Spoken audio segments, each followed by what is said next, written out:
では時間になりましたので始めさせていただきたいと思います。本日はセミナーカナダの森の英知を紐解く気候と生態系を守る森を燃やすバイオマス発電は再エネなのかにご参加いただきありがとうございます。司会を務めます地球人間環境フォーラムの飯沼小夜子と申します。よろしくお願いします。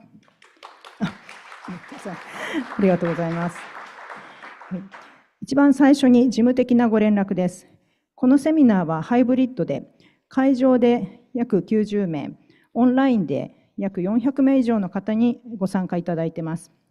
会場の方は椅子の上に置いてあります同時通訳のレシーバーをオンにして、言語のチャンネルを選んでください。1番が日本語、2番が英語です。オンラインの方は、Zoom の同時通訳機能を使いますので、画面の下の方にある地球のマークを押して、お聞きになりたい言語を選んでください。本日のプログラムは、最初に地球人間環境フォーラムの鈴島勝弘より、カナダの原生林と日本のバイオマス発電について短い説明を行います。次に、ブリティッシュコロンビア大学のスザンヌ・シマード氏より、ブリティッシュコロンビア州の森林、マザーツリー、生物多様性、炭素というタイトルで、次に森林生態学者のレイチェル・フォルト氏から、ブリティッシュコロンビア産バイオマス、持続可能性の評価というタイトルで、それぞれ約30分ずつお話しいただきます。その後、東北大学名誉教授で、森林研究整備機構理事長の中静徹さんから、お二人の発表に対するコメントと質問をいただきます。その後で会場とオンラインでご参加いただいている皆様からご質問にお答えいたします。最後に、このセミナーは主催が地球人間環境フォーラム、マイティアースが共催、協力団体として精神女子大学グローバル共生研究所、ウータン森と生活を考える会、バイオマス産業社会ネットワーク、熱帯林行動ネットワーク、プランテーションウォッチの団体にご協力いただいています。また、国土緑化推進機構、緑と水の森林ファンドと、デイビッド&ルーシー・パッカード財団より助成をいただいております。では、早速最初の発表に移りたいと思います。鈴島さん、どうぞよろしくお願いします。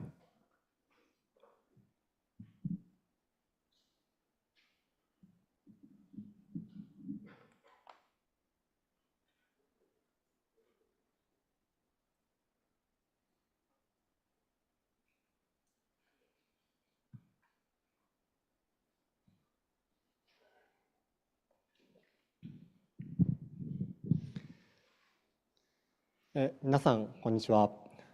まず冒頭にですね、私、鈴島の方から、当団体のご紹介も含めて、この本件のセミナーのですね、開催趣旨についてお話しさせていただきます。地球人間環境フォーラムは、幅広い環境問題に対して、行政、企業、NPO、またメディアなどの連携と、ネットワークづくりを進めながら、幅広い分野横断的に取り組んでおります。で、世界の森林保全という視点ではですね、日本における木材やパーム油の消費の在り方を変えるために、さまざまな調査、提言活動を行っている団体です。具体的には、そういった原料を調達する企業に対して、持続可能な調達方針を求める提言、あるいはそういった事業活動を後押しするための政策導入といったことをですね、行政等に行ってきました。その活動の一環で、近年、気候変動対策や再エネの一つとして、日本国内で相次いで計画されている、この木質バイオマス発電に関する持続可能性に関して調査提言活動も行っています。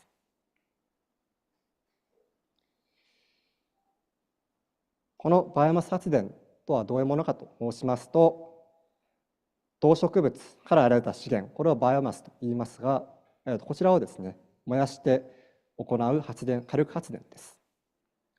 具体的には木材や可燃ごみ、建設廃材、あるいは家畜の排泄物などがあるのですが、地球人間環境フォーラムではこのうち木材由来のバイオマスに注目した活動を行っております。このバイオマス発電ですが、日本の再生可能エネルギー固定価格買取制度において推進されています。で、このフィット制度というものは、再エネを市場価格より高い価格で電力会社が購入する制度です。再エネ賦課金というもので、電気料金に上乗せする形で消費者から徴収されているものです。で、このフィットというものは、消費者、国民の負担で再エネを支える、制度ですので、国がですね、ちゃんと議論して、適切な買取価格を決めたり、あるいは持続可能性に関するガイドラインといったものを議論して、法律違反がないか、適切に事業が行われているかどうかを審査して、認定、実施しているものです。で、これまでこのフィット制度において、支援されてきたバイオマス発電ですが、実際にどのような燃料が使われているのかといいますと、リンチ残材等のですね、未利用木質というカテゴリーは、全体の認定容量の1割弱、その全体の8割を占めるのが一般木材農産物残渣という輸入バイオマスです。で、この輸入バイオマスのほとんどを占めるのが木材由来の木質ペレットとパームヤシ殻、アブラヤシの実から油を絞り取った後の殻になります。で、この輸入燃料である木質ペレットと PKS は、フィット制度による高い買取価格によって、輸入量が2012年から2022年の間に61倍に増加しています。木質ペレットが61倍に増加しています。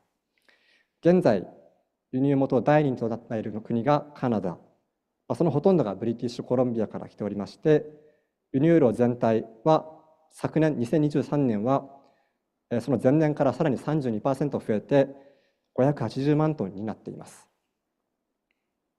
このバイオマス発電はですね、燃料を発電のみに使う場合、エネルギー効率が2割から3割と低く、高コストでフィットのような支援制度がないとビジネスとして成立しにくいものになっています。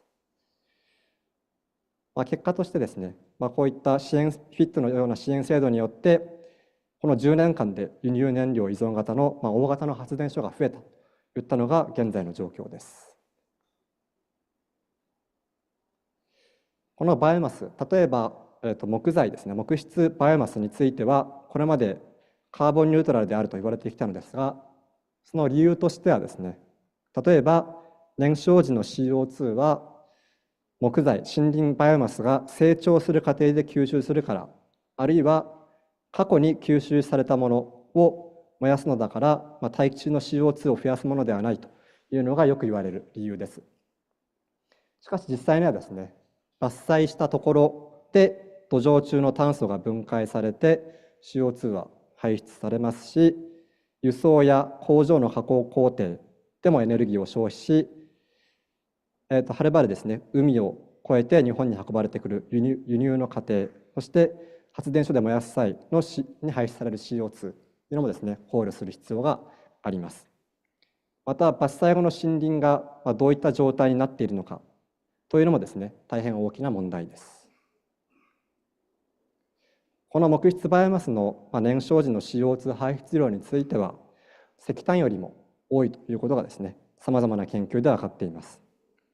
一番上がイギリス王立国際問題研究所の2017年の研究で、石炭よりも多く天然ガスの約2倍に達します。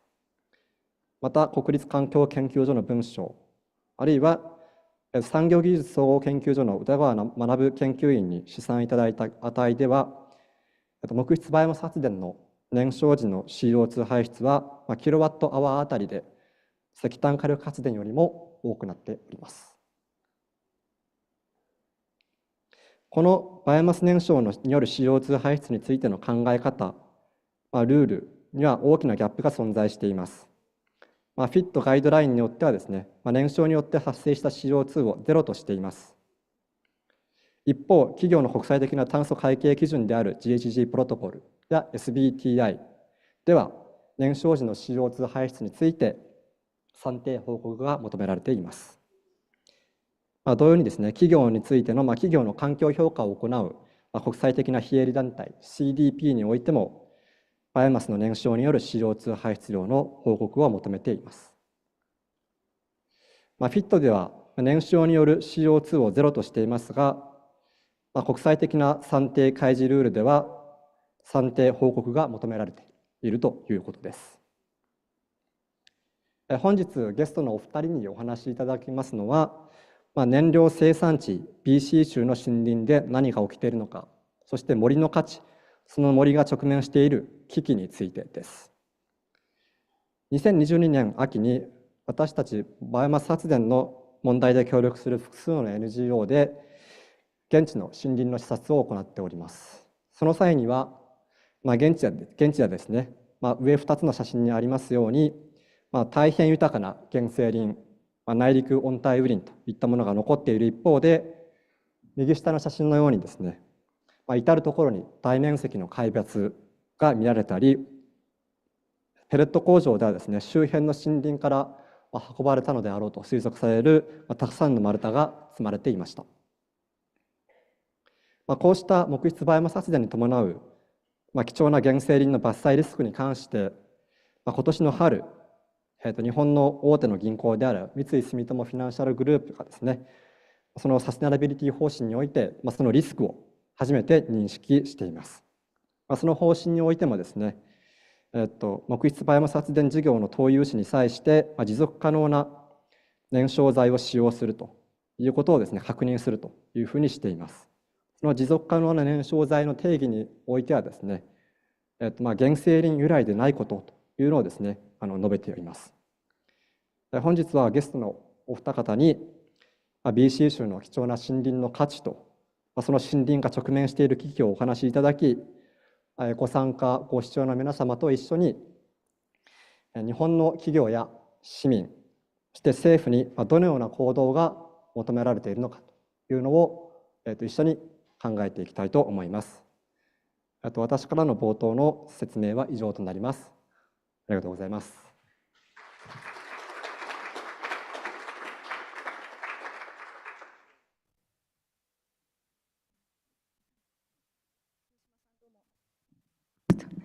鈴島さん、どうもありがとうございました。では、続きまして、スザンヌ・島戸さんのご発表に移りたいと思います。スザンヌさん、どうぞ壇上へお上がりください。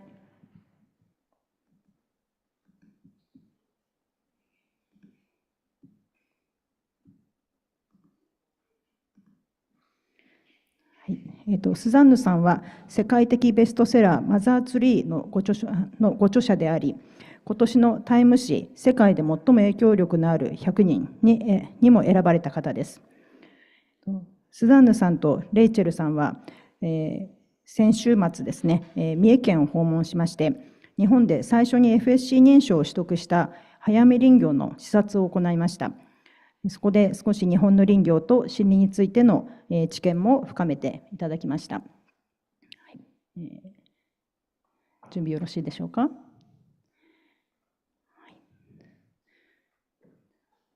では、スザンヌさん、どうぞよろしくお願いします。Thank you. Thank you so much for having me here. It's a great honor for us from Canada to come and speak with you. Let's see if I can. Sorry, how do I advance the slides?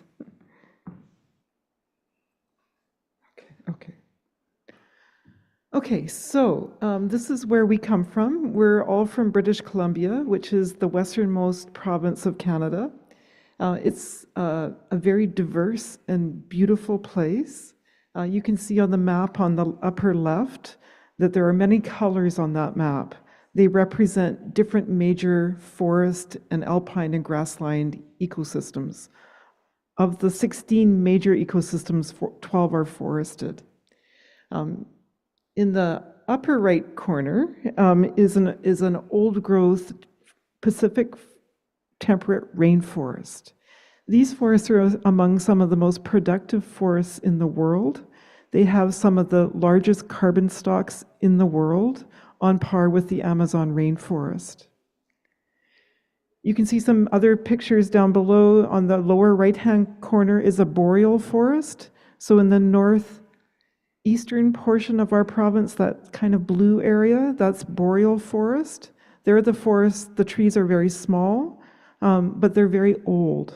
And they live on top of deep, deep organic soils. In the lower left-hand corner is a dryland forest or an inland arid forest. These are among some of the most endangered ecosystems in all of Canada. Combined with the grassland ecosystems, there's more species at risk in these forests than anywhere else in Canada. These are all primary forests. And all of the logging that is conducted in Canada, almost all of it is from primary forests. Very little is from secondary forest or tertiary forest, meaning that means that they've never been logged commercially before. And so when you're buying pellets from Canada, you can be almost guaranteed it is from a primary forest. And that is an important message today. Also, I think as I go through my presentation, I want to demonstrate to you that when we log or clear cut these primary forests, it results in a loss of biodiversity and a degradation of the soil. So it amounts to forest degradation. And although the Canadian government does not call it that or recognize that, as we do more and more research in our changing climate, we're finding out that that is the case. So it's very important for you when you're evaluating the source of pellets for Japanese bioelectricity from Canada that you're accessing primary forests and that the way that we log the forest is not sustainable. Okay, that's my main message today. Okay, so let me explain this. So the main driver of the carbon cycle in the world is through photosynthesis. This is very basic biology. Photosynthesis means that the carbon dioxide in the atmosphere, which has been very stable for millions of years, is breathed in by the plants. They turn that CO2, that carbon dioxide, into sugars when they combine it from water taken up from the soil. And when they transpire out water, also goes oxygen. And so over the last hundreds of millions of years, 300 million years since trees became part of the planet, we have had an oxygenated environment. So the evolution of trees from photosynthesis is actually what's allowed us as animals or higher level organisms to actually exist and evolve on the earth. So I'm telling you this just to show how tightly entwined we are with the forests. We are one with these forests. And so CO2 has been rising because of the increase in respiration from plants and animals, and that's due to warming soils. Okay. So this slide just shows overall a carbon budget for the whole atmosphere. So you can see these little dots on the figure. Those are supposed to represent CO2 molecules. And so on balance, the world has been photosynthesizing or taking in about 215 billion tons of carbon each year. And in the process of respiration, that is the breathing out of CO2 by plants and animals, we respire about 210 billion tons of carbon back into the atmosphere. That means on balance that our ecosystems are a net sink of about 5 billion tons of carbon every year. Now, trees and forests are really important in that they're able to sequester carbon, and they've been doing it for millions and millions of years. So overall, our ecosystems have been storing more and more carbon in the Earth's crust, in the soil, and at deeper layers. Now, forests that so therefore have been historically net carbon sinks, but that's all changing. And that's changing because we as humans, through our activities of land use change, production of cement, and even and through the burning of fossil fuels, we're emitting about 9 billion tons of carbon each year, of which the plants can only take up about half.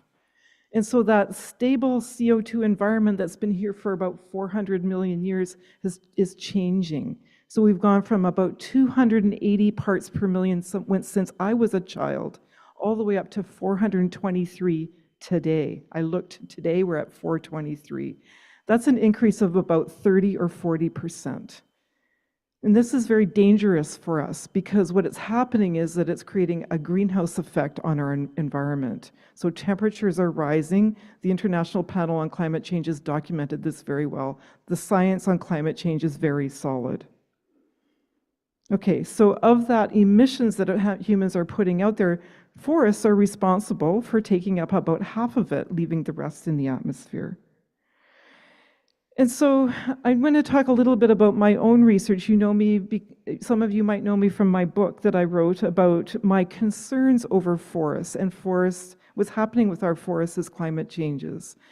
And I started looking at the below ground world because much of the carbon in a forest, depending on where you are, is stored below ground.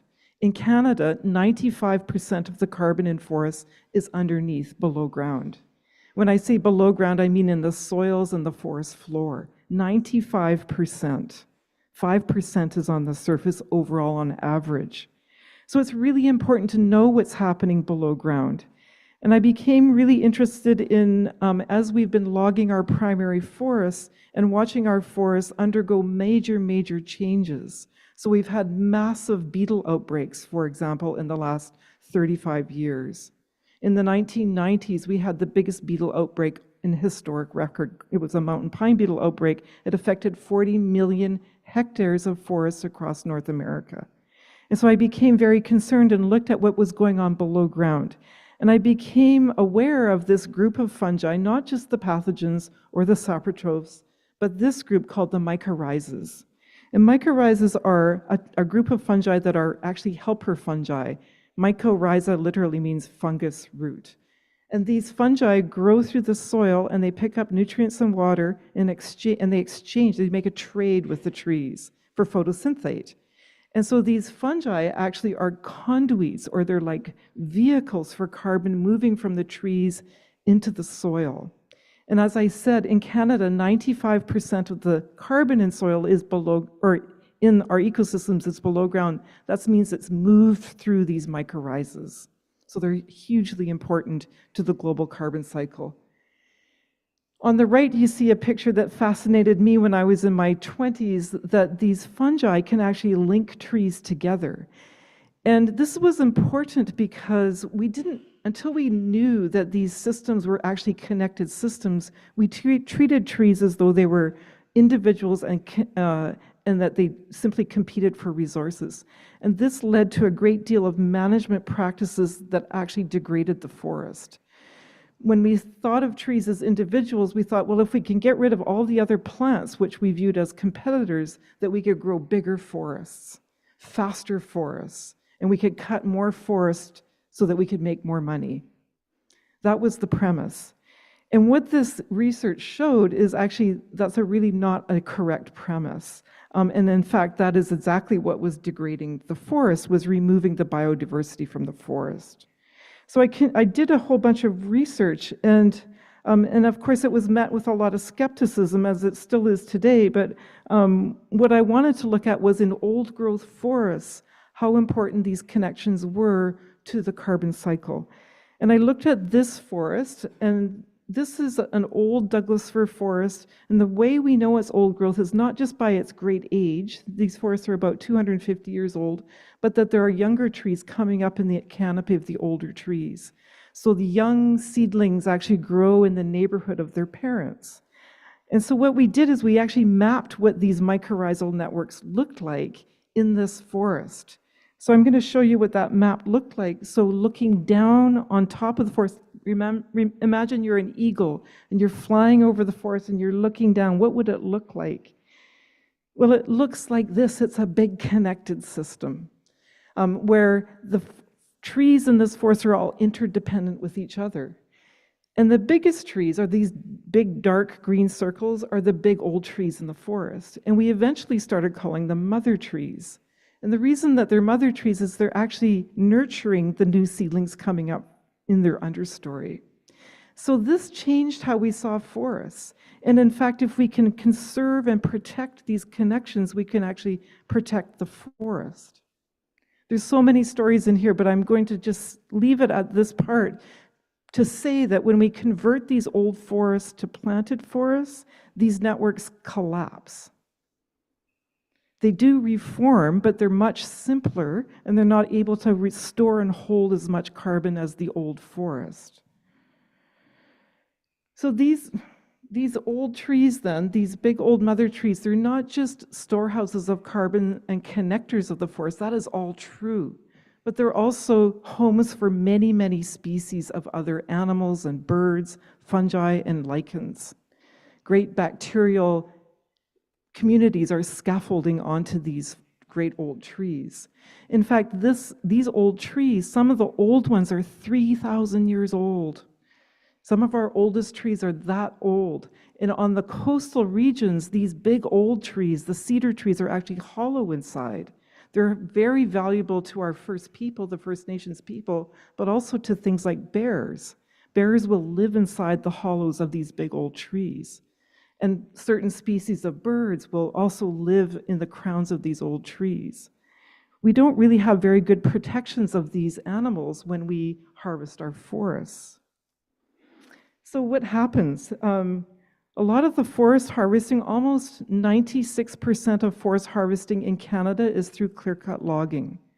In British Columbia, almost 100% is some form of clear-cut logging. So this is a clear-cut. Basically, this is on the west coast of Vancouver Island, and it has been a successive clear-cut taking away all the forest to make money from the forest. So this kind of land use change that's happening, so clear-cutting of forests, converting to plantations, scientists have been trying to figure out what is that causing in our global carbon cycle. And what they're figuring out through the use of models and satellite imagery is that this kind of practice is creating a large deficit in carbon in our terrestrial ecosystems. So what does that mean? It means that about half of the carbon that was once in these forests has now been removed and is up in the atmosphere. It's one of the main contributors to the increasing CO2 levels. So really what we ought to be doing is not putting more CO2 into the atmosphere, but drawing it down into our forests and into the soils again. Let me just go into a little more detail about what's happening in our forests of Canada and specifically British Columbia. This is kind of a complicated graph, but there are a couple of points I want to make. One is that Canada as a whole, and British Columbia a little bit later on, has moved from being a net sink for CO2, bringing in more CO2 than it's respiring, to becoming a net source of CO2. This is not good news for the planet. And in fact, all of the major forests of the world, probably less the Congo, have become net emitters of CO2 worldwide. This is not good news for us. And really what we need to be doing is changing that so our forests are again the great carbon sinks that they once were. In this particular graph, the green part, it's below zero. You see those lines are all below zero, or they're in the negative. That means that historically, and this goes back to 1990, that growth minus decay has meant there's been an accumulation of carbon in the ecosystems. It's a net sink. That's what that means. It's been a net sink. That's why it's in the negative. And then over time, you can see those green bars have gotten smaller and smaller and smaller to where in 2018 they disappeared. And that's because it was at that point they became net sources. This is British Columbia, and as I mentioned in Canada, that happened way, way earlier in 2002. The other bars on here, the blue bars are all the other industrial emissions in British Columbia. They've been pretty steady, but they're substantial. The orange bar is all of the emissions from forestry practices. So that means any kind of logging practice, is the estimation of CO2 released from those logging practices. So on average, though, the emissions from forest practices plus the loss from forests exceeds all those other human emissions in British Columbia. Forestry, and we don't actually really count it. We ignore that. The red bars above are the emissions from wildfire. So wildfire has been pretty, pretty steady for quite a long time. In British Columbia and Canada, we have been suppressing fire for over 100 years, and that's because we didn't allow Indigenous people to practice their cultural burning techniques. This has actually damaged our forests, and it's one of the causes of why fire emissions have skyrocketed in the last 10 years. The other reason is because climate is changing. It's getting warmer and drier. And 2023 was the biggest fire year we've ever had, and I'll come back to that.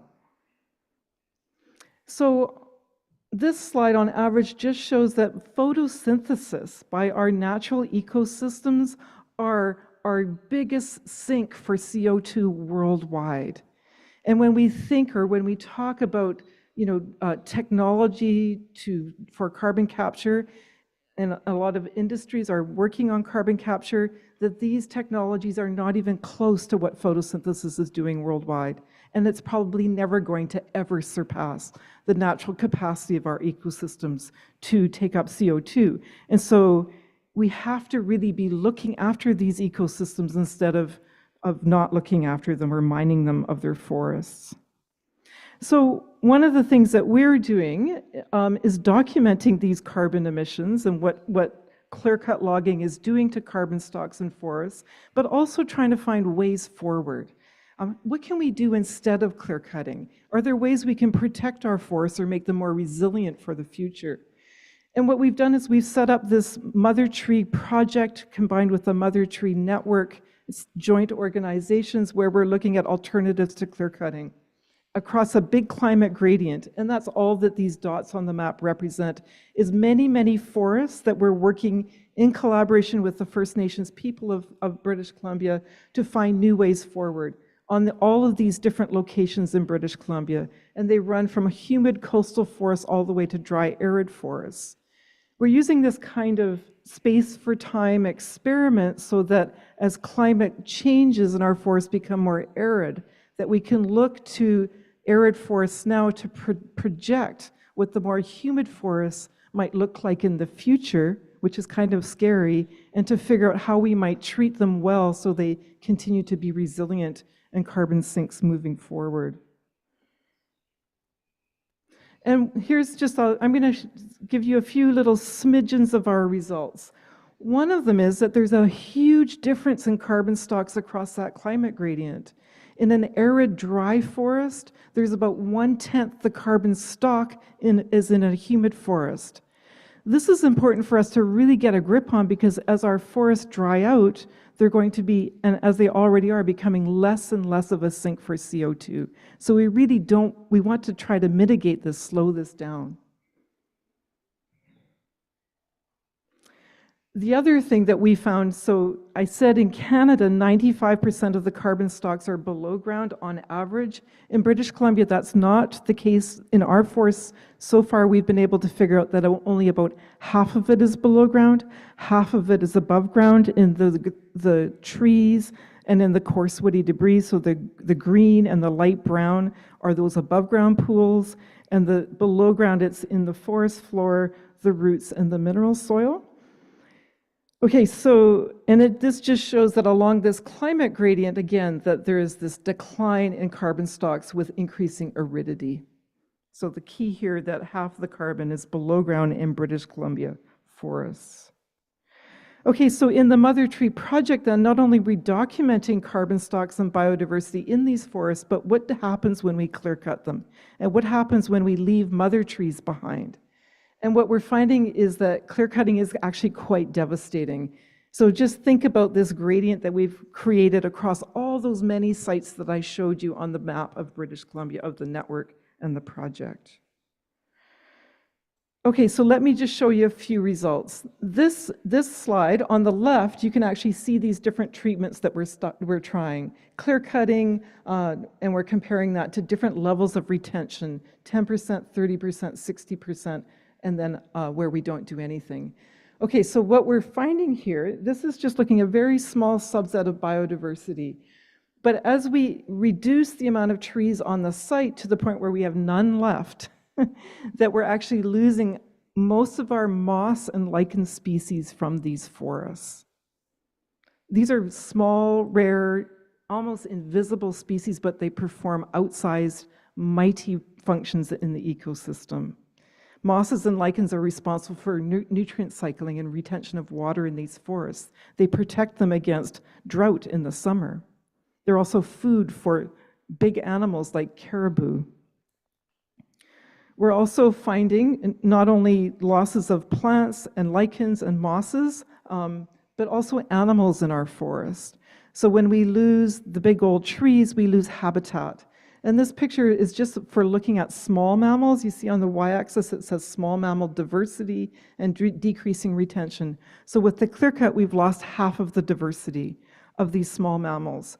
Why just half? Well, because we actually increased a lot of mice on the forest, but we lost a lot of the fur-bearing species like the weasels. Okay, so we're losing more of the rare species as a result. We weren't able to look at bears, but in consulting with bear biologists, we know that when we log those trees where their dens are inside the trees, that they lose their dens and they lose their habitat, and that we lose the bears as a result. Okay, so that's biodiversity. In terms of carbon stocks, clear cutting is absolutely devastating to the above ground carbon pools. We lose, thank you, we lose all of the carbon in the trees, and we lose most of it in the forest floor. So that's on the far right. Another astounding thing that we've found is that not only are we losing these above ground pools, but we're also losing below ground pools. So the forest floor, which took 10,000 years to develop, we're losing 60% with logging. 60% that took 10,000 years for that forest floor to get there, that forest floor carbon. That's ancient carbon pools. So when we think about clear-cut logging in these forests and the loss of these ancient carbon pools, we cannot get these back. And so I've been calling this forest degradation when we clear-cut our forests and lose these pools. It's really important for us to really get a grip on this. We've ignored it for so long, but we can't ignore it any longer. When we model out, so we take all our data and we model out what will those carbon stocks look like in the future, this is what we find. So when we clear cut at 2020, we lose almost all of those above ground carbon stocks. So there's a little bit left in the slash on the forest floor. And then we put them on these short rotations. So in the coastal forest, these rotations are about 50 years old. In the interior forest, about 80 years old. These forests never recover. The above ground pools never recover. So we estimate that the productivity above ground is about 1/4 of what the old growth forest was. So the carbon pools are only recovering to 1/4. Not only are we losing the stocks, but we're also losing the capacity to take up CO2 continuously through time. In the forest floor, it's even more upsetting because the forest floor losses are irrecoverable. At least a tree could eventually grow back in theory. The forest floor took 10,000 years to get there. So when we lose 90%, and this is from our coastal ecosystems, 90% loss versus 60% loss in the interior forests, we never recover that in the 80-year time frame of a short rotation. These are irrecoverable losses. Okay, on top of that, our practices of then replanting these forests to simplified forests has increased the fire risk in our ecosystems. So remember, we got rid of the biodiversity because we thought they were competitors. Well, that's really put our forests at incredible risk. Remember I said that we disallowed indigenous burning? That also allowed fuels to build up in our forests. And remember, climate is changing, so the fire risk has gone way up. So we've measured fire risk compared the forest to the clear cut. It's double in the clear cut because of these reasons. And so in 2023, last year, we had the worst fire record year on record. And scientists from Asia actually calculated that our fires in about 3-month period contributed about 23% of the world's greenhouse gases. This fire risk is only increasing over time because of poor management practices combined with climate change, and these two things are related to each other. So what can we do? There's actually a lot of things we can do, and I'm going to just name some of those things. The first thing is that we absolutely must stop cutting down our primary and old-growth forests. Think about that. That is really, really important as we're dealing with climate change.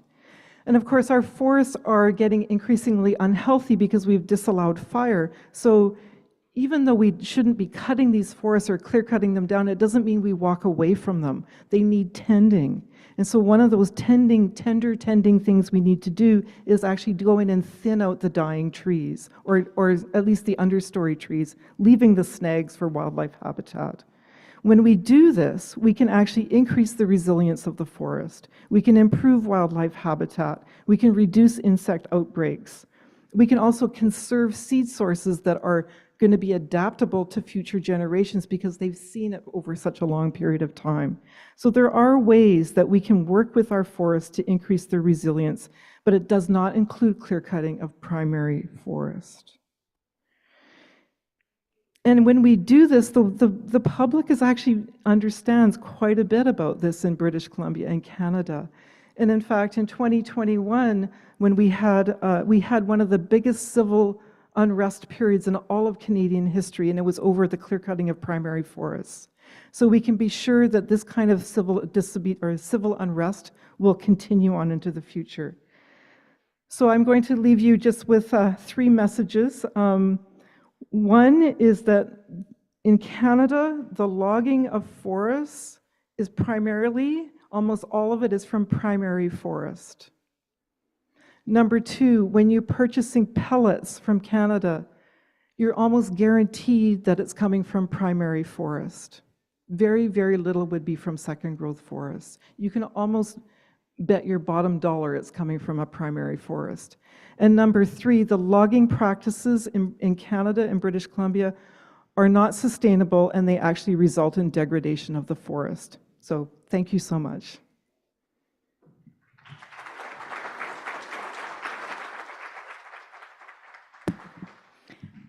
スザンヌさん、どうもありがとうございました。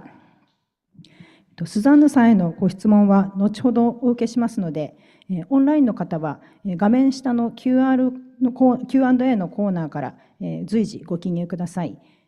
誰宛ての質問かをご記入いただけると助かります。会場の方は忘れてしまわないようにメモをしておいてください。続いてレイチェル・ホルトさんからのご発表に移ります。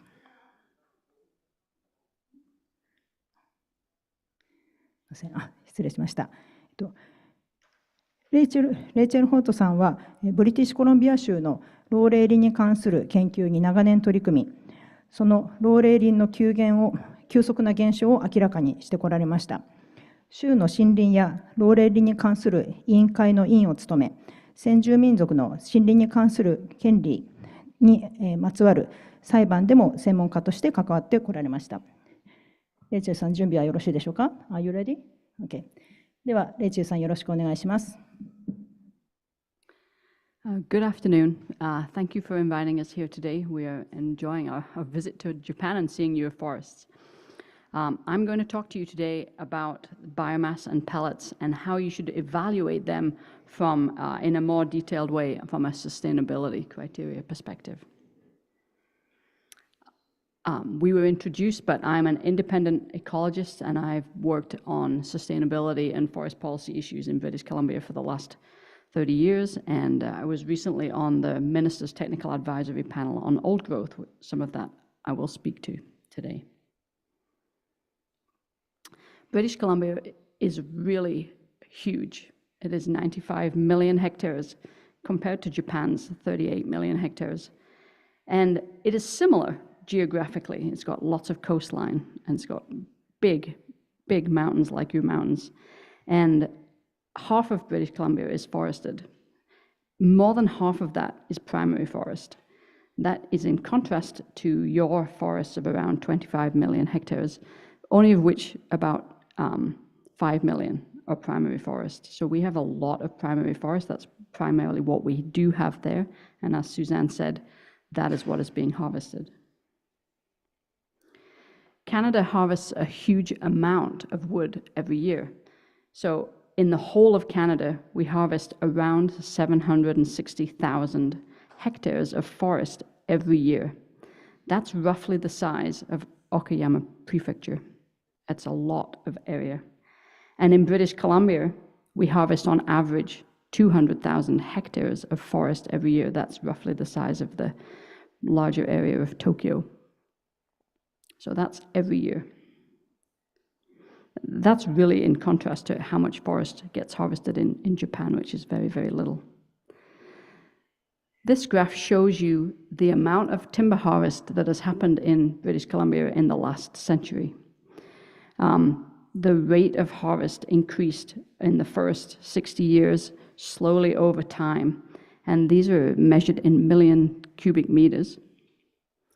And you can see that this has been a very short time of industrial harvest in British Columbia. It's quite in contrast to Japan's forest that have been harvested over many, many, many centuries.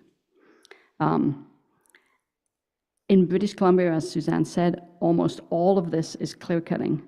And although practices have improved over time, it is policy in British Columbia to take the primary forest and the old growth forest and convert it all to a managed forest plantation. That is the policy, that is the intention of forest management policy.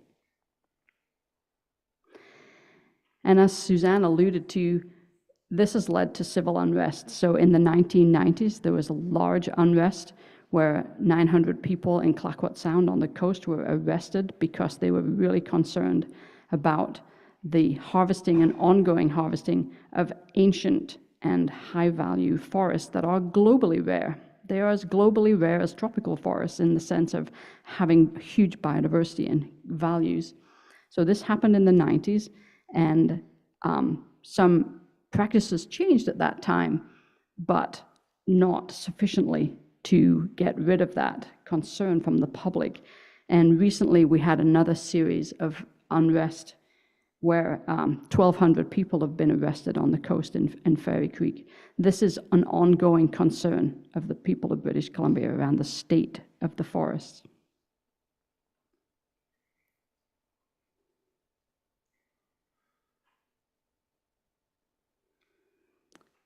This is a photograph of coastal British Columbia. It was taken in the 1990s, and it shows you from the ground what Suzanne's picture from the air showed, the extensive, endless clear-cutting of these ancient forests. Because of the protests that happened in the 90s, some environmental protection measures were put into place. But at the same time as those measures were put into place, there were also things called timber supply caps put into place. And they said, we can protect these values, we can protect biodiversity and water, but it must not impact the timber supply from the province by more than 5%. That means that only 5% of the productive forest could be protected. So although British Columbia has large parks and protection areas, they're all in areas with very little forest or with low productivity forest that were not going to be harvested. We haven't done a good job of protecting the most productive of the forest types in British Columbia. And so the effectiveness of all the environmental rules around forest management is very low as a result of that timber supply cap that puts timber first and puts ecological values second. These are just some images of, Suzanne talked about the diversity of forest types in British Columbia that are maintained from the very wettest coastal temperate rainforest where large disturbances have never occurred, to some parts of British Columbia where natural disturbances are frequent and there's lots of fires naturally, so very, very different ecological systems. However, they have been managed. This second picture is of a wet coastal temperate rainforest. They have all been managed in the same way, through large-scale industrial clear-cutting, combined with glyphosate that gets rid of the deciduous species. And it's all about producing timber quickly and cheaply, and not about maintaining the other values. And this has led to biodiversity loss, impacts to water, and it has culminated in the kinds of impacts across the board that Suzanne talked about. This is an area that is in the north, and it's one of the areas that is more of a prime area from where pellets are sourced. So again, these systems are also clear-cut. The public concern about forest practices has increased and increased over time. And in 2020, the government put in place an independent task force to look at old growth forests and forest management. And so they asked these two gentlemen who are both foresters and with long time standing in British Columbia, they asked them to evaluate the whole management system. And they came out with this report that's available online. It had 14 key recommendations in it. I will focus just here on one of them, but the primary recommendation was that there must be a paradigm shift in how the forests of British Columbia are managed. These very middle-of-the-road foresters identified that the way we have managed forests in British Columbia has failed from across the board. It has failed from an economic perspective, from a jobs perspective, from a biodiversity perspective, and from a maintaining cultural values for First Nations perspective. And they said we really have to instead shift and manage for ecosystem health. And the current government has agreed that this is what we should do in British Columbia. And British Columbia is in this moment at a crossroads of deciding the extent to which they're going to change their practices. But today, based on this report and government's response to it, we can be assured that the current approach is not sustainable forest management. At the same time, myself and two colleagues as independent ecologists looked at the state of old growth in British Columbia. And British Columbia has a very wide diversity of different types of old growth, from lower productivity forests and to high productivity forests. And although all old growth is important, we really identified that such a lot of pressure had been put on the large productive old forests that those systems were very highly at risk. And this is just a summary of the results of that work. How much old growth actually remains in British Columbia? Just clarify between the figure on the right shows primary forest, which is forest that hasn't been industrially harvested. And then within that, you have old growth forest, which is old forest that has not been industrial harvested. And within that, part of the work from that old growth panel that I showed you on the last slide was to identify the most at risk priority old growth. And I was hired as one of the members of a team to work for the minister to do that work and identify those key areas of old growth that should be set aside in the short term while British Columbia undergoes this paradigm shift and starts to manage for ecosystem health. The slide shows us that originally, 100 years ago, there would have been around 25 million hectares of old growth in British Columbia. Today, there's a little over 11 million hectares. And of the productive forest, there is a few 100,000 hectares of old growth remaining. So those systems, we have logged half of the old growth, but we have logged 90% of the, or more than 90% of the most productive ecosystems. So BC has proposed a new law to protect these ecosystems, and this is just a message, a summary of what the minister said. He said that we need a new law that prioritizes ecosystem health because our current management system has failed us. It says that the province's biodiversity and ecosystems are under threat, and acknowledges that we need these ecosystems. They have to be healthy in order to provide ecosystem services, to manage floods, to manage fires, and also to give us jobs, because we've done such a bad job in British Columbia to date of producing jobs for every tree that is cut. We have been a frontier, log a huge amount of volume, but not think about why we're doing it, whether we're creating jobs in the community or not. And so this new law has not been developed, but it is being considered at this time. So switching now to pellets, we're here. So I have worked on these issues for the last 30 years, and that's the summary that I gave you. And I came here because I was concerned to see the growth in the pellet industry happening in British Columbia. This industry has come out of nowhere, really, in British Columbia. It's really only been in the last decade that it has taken off, and it has had a huge rise.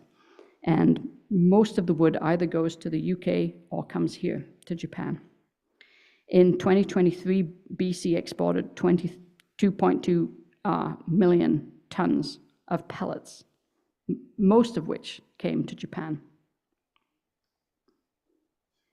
So where is this coming from? There's various sources that the wood could be coming from.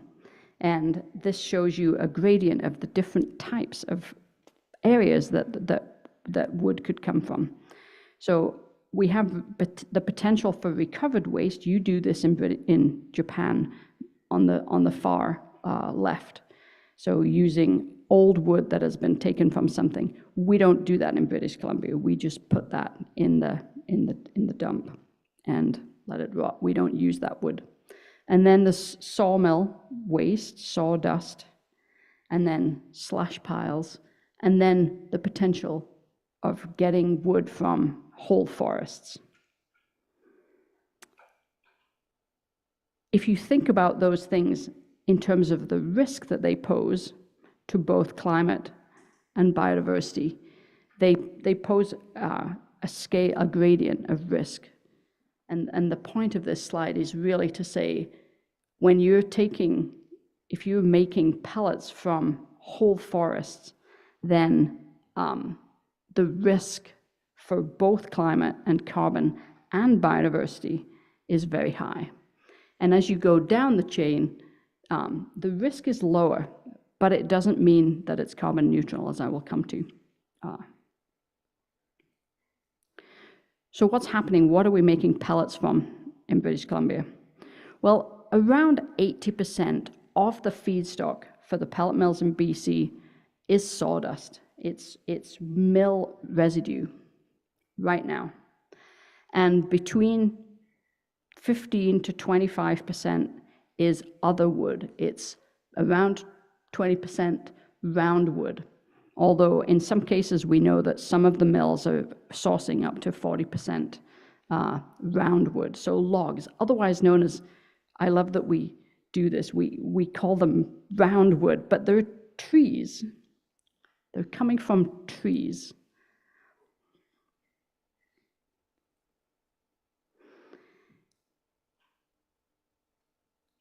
So we're getting them from here, and that's around 80% of the feed source, and we're getting them from here. It's actually hard to know exact. So those were industry numbers and government numbers. It's actually hard to know what the exact breakdown is, because first of all, there's no requirements to report publicly where the feedstock is coming from. And there's an increasing use of these grinding machines that go into the forest, and they actually take whole trees out in the forest and grind them up and take those to the mill. So it's increasingly difficult to understand where the wood is actually coming from. So that is actually one key issue is that we don't have a chain of custody. We don't understand, we don't know, we cannot be sure where the wood is coming from, and that is, first of all, a real problem. We know that the mill yards for these pellet mills have a lot of trees in them. This is from a report from last year that is available online. And just this year, this group, Conservation North, actually tracked through a whole bunch of cut blocks, individual cut blocks, to see where the trees were coming from that were going to the pellet mill. What they showed, and this graphic here is a little bit hard to follow, but every line on it is a cut block that has produced wood that has gone to the pellet mill. So the light green is primary forest. That tells you that every one of those cut blocks was primary forest. And the next green, the middle colored green, is old growth. So a lot of those cut blocks were old growth forest. And the dark green were those priority areas that I helped identify for the minister that are supposed to not being harvested in the short term. So these were from last year, and that wood all went towards making pellets. That doesn't mean that the whole clear cut went to make pellets. It just means that around 60% of the logs were traced to cut blocks that had old growth in them, including priority old areas. 42% of the logs came from cut blocks that were at least 50% old growth, and 10% of the logs came from cut blocks that were all old growth, so they were definitely all old forest.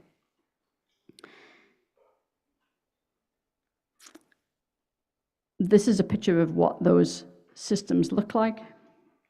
As I said, not all the wood from this cut block ends up as pellets, but a significant proportion of the wood goes there.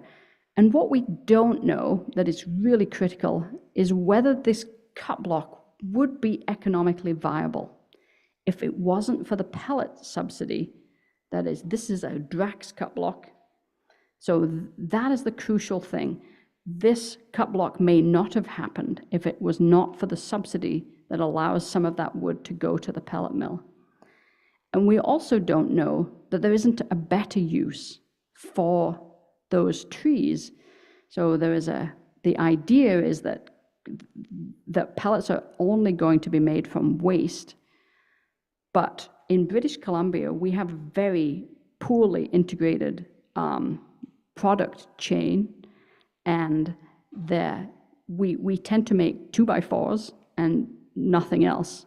And so what we are trying to do right now is develop a value-added industry, but we are just generating this new volume-based industry that is pellets, that is taking that wood before it can be evaluated and used for better long-term storage products. And we know that there are examples of small mills that are in fact making long-term wood products out of this kind of timber. But in these cases, because of the subsidy, they are going in large volume and they're not even available on the market. This is just what this forest looks like on the ground. It's habitat for British Columbia's incredible biodiversity. And if you look at maps of the whole of North America, the biodiversity in British Columbia is continentally rare. There were grizzly bears in California 100 years ago, and there are none now. And all the biodiversity is back and held in British Columbia, and it is a globally unique place because of its primary forests and because of its low density of people. This is the kind of forest that is currently under threat. So what did industry say to these claims? Well, they did not deny that they were making pellets from old growth. They agreed that, Drax agreed that old growth forest and the priority old growth areas were being used for pellets. But they said, oh, don't worry, it's just a small amount. And last year, they made a policy decision to not source pellets from any of the very priority areas of old growth. But note that they didn't say they wouldn't source pellets either from old growth in general or from primary forest. They just said, we won't source pellets from the very small amount of priority area. And again, it's really problematic that they say that it's just a very small amount. So I wondered, okay, what does that mean? What does very small mean? Everything in British Columbia is bigger than it is in Japan. So I have found this in the last 2 weeks. These are logging trucks in British Columbia. They're about 20 meters long, and on average, they carry about 40 cubic meters of logs. In 2023, BC exported 5.4 million meters cubed of pellets. And if approximately 20% of that came from whole logs or trees, that's 27,000 logging trucks worth of trees came to Japan as pellets.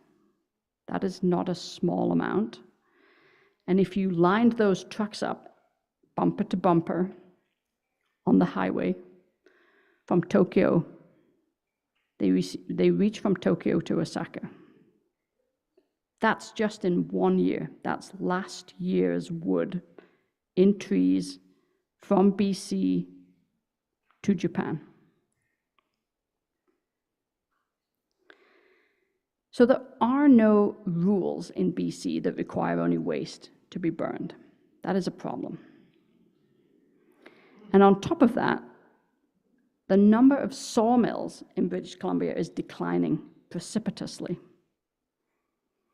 So from around 130 sawmills in 1990, we're down to about 60 sawmills today, and we're expected to decline further to around 40 sawmills in the next decade or so.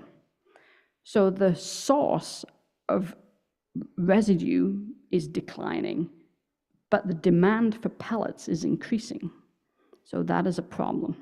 That right there puts additional pressure on the forests of British Columbia. This is one of the Drax clear cuts, and I don't know if you can really see there, but where I've highlighted all along the roads, these are slash piles.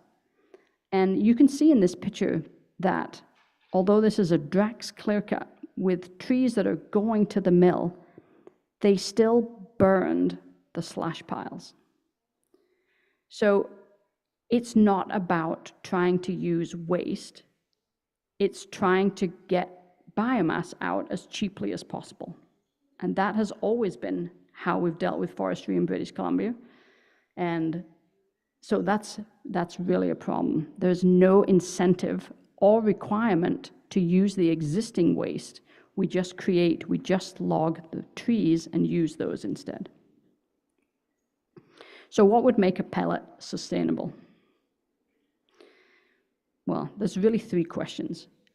Does it come from a place with a sustainable timber flow? Remember, this is my diagram of harvesting over time in British Columbia. We've had for the last 5 decades, on average, around a 70 million cubic meter cut level in British Columbia. But today, we have dropped significantly. We're about less than 50 million cubic meters last year. And it's the Ministry of Forest prediction is to get to around 35 million in the next decade. So we have not manage the forests of British Columbia, even from a timber perspective, sustainably. So we fail the sustainable timber flow test at the very most basic level. What about carbon? A pellet might be carbon friendly if the source was true waste that you were going to burn. It's possible that that would be true.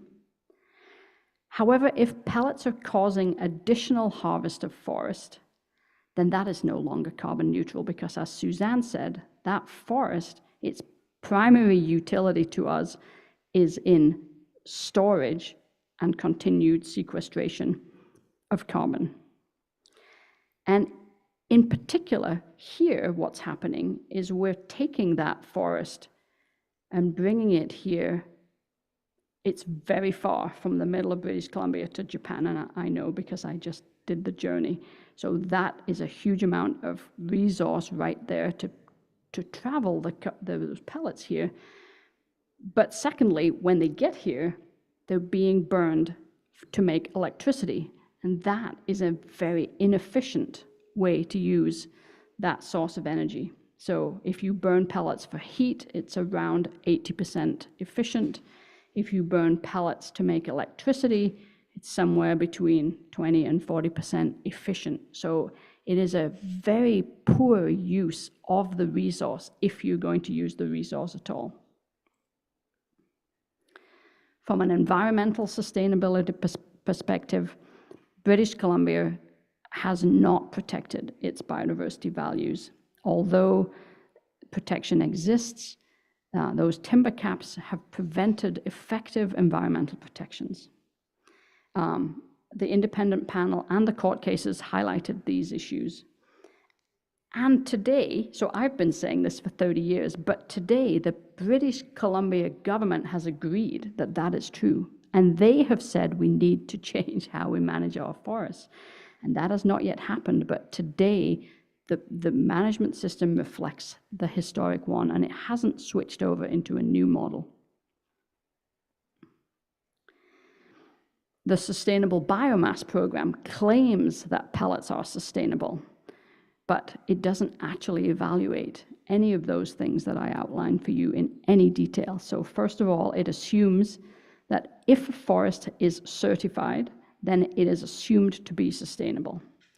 However, there is no, British Columbia's forests are, the forests that are certified are mostly SFI certified, and that is an industry-based standard that was developed to allow business as usual to continue in British Columbia. It requires no internal inherent evaluation of the sustainability of the system. If a forest is not certified, then a regional risk assessment is done.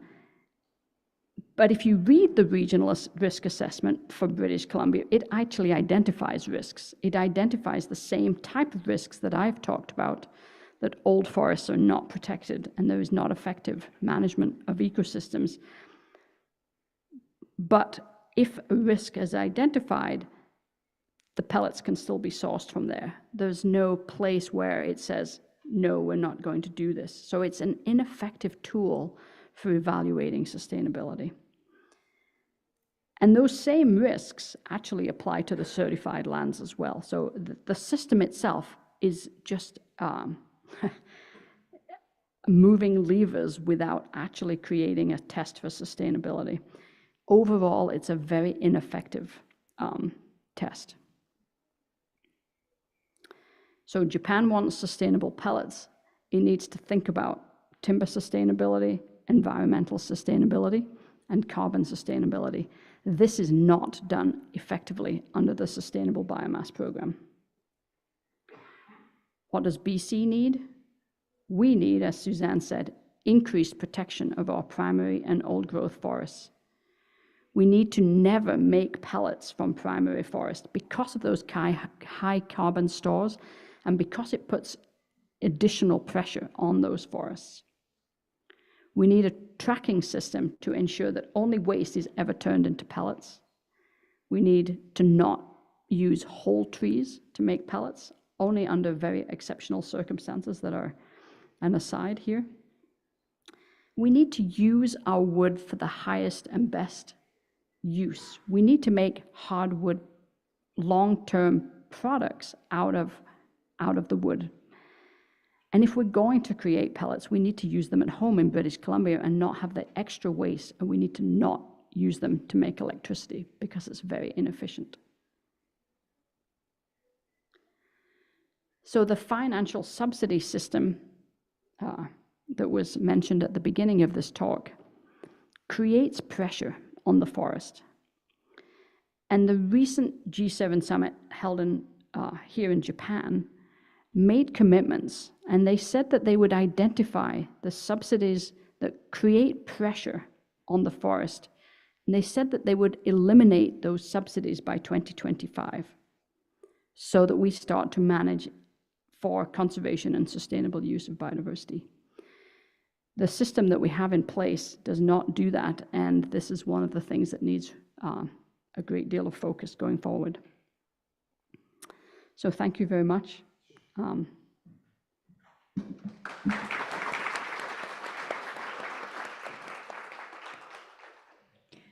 レイチェルさん、どうもありがとうございました。では、次にですね、東北大学名誉教授の中静さんから、お二人の発表に対してコメントと最初のご質問をいただきます。会場のセッティングを少し変えますので、少々お待ちください。じゃあ、ご3名はぜひ壇上にお上がりください。そうですね。はい、ごめんなさい。なお、ご案内が遅れましたが、本日の資料につきましては、地球人間環境フォーラムのホームページのイベント案内のところにですね、すでに掲載しておりますので、後ほどご確認ください。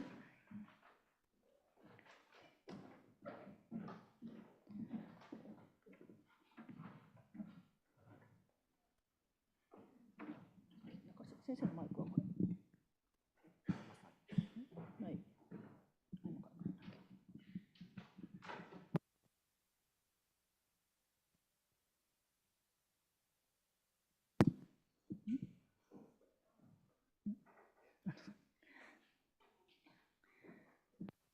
はい。では、よろしくお願いします。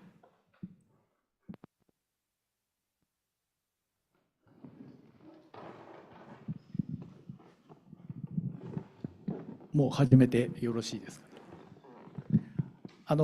スザンヌさんとレイチェルさん、どうもお話ありがとうございました。大変興味深いお話でしたし、ブリティッシュコロンビアの林はいろいろ多様ですけど、一番大きい林はおそらく樹木が1000年以上生きてるっていうような林だと理解していますけれど、そういう大きな林がいまだにあれだけたくさん切られていて、しかもその多くがですね、日本に輸出されるっていう、そういう意味では私たちの責任も大きく感じるっていうのが今日のお話の私のお二人の話を聞いての第一印象です。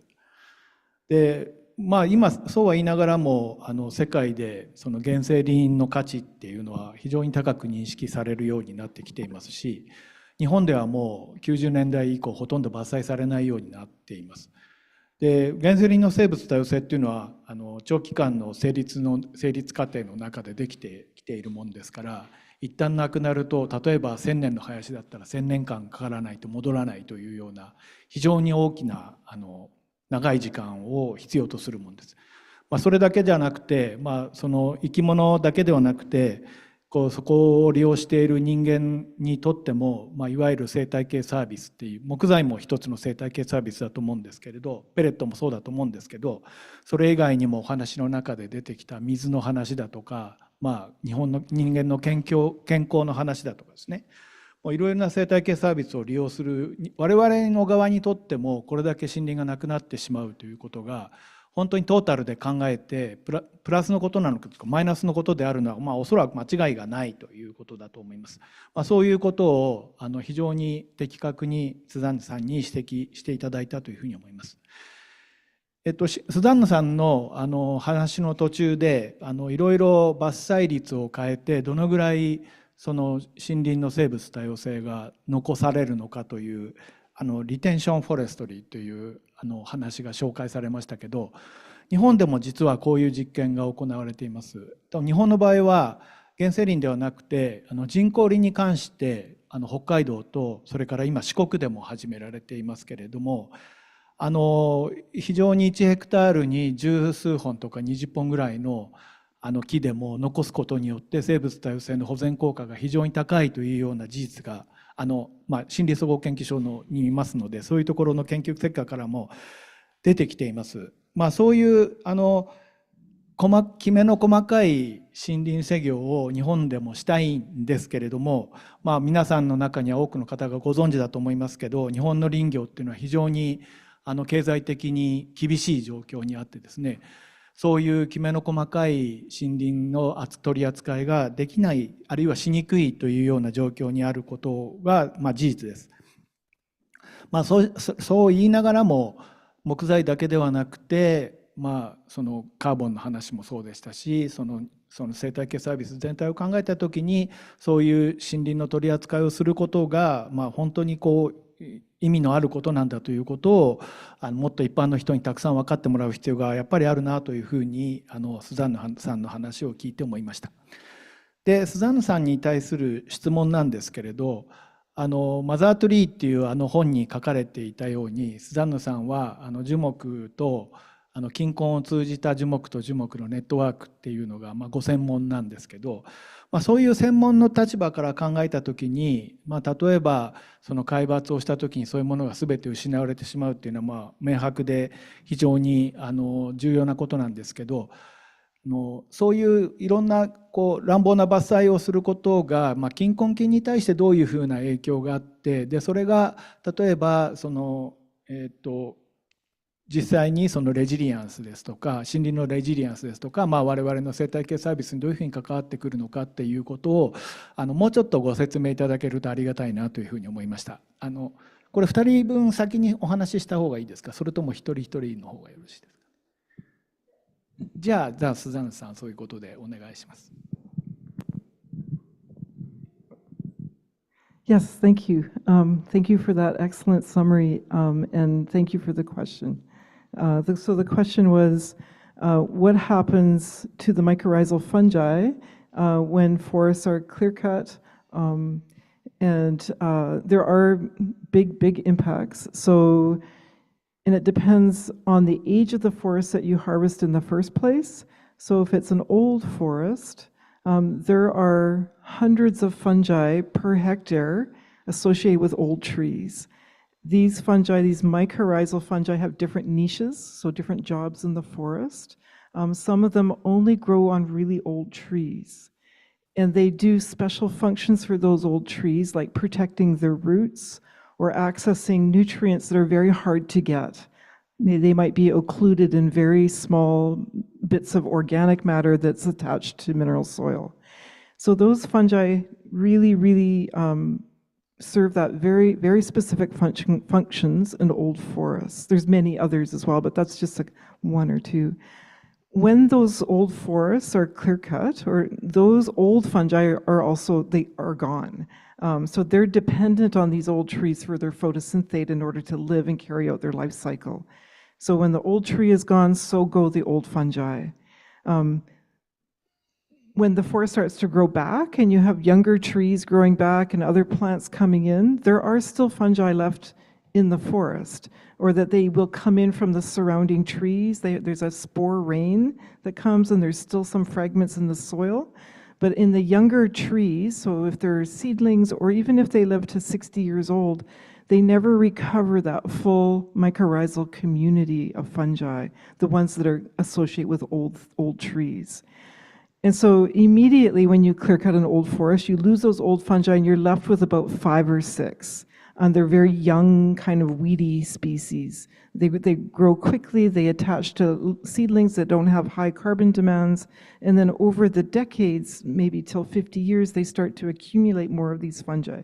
As the trees get bigger, they can support more demanding fungi. But they never recover that suite of fungi that are only associated with old trees. So that represents a significant loss of biodiversity. ありがとうございました。多分皆伐をした後に一生懸命また木を植えても回復がどんどん遅れていくというような理解でよろしいんでしょうか。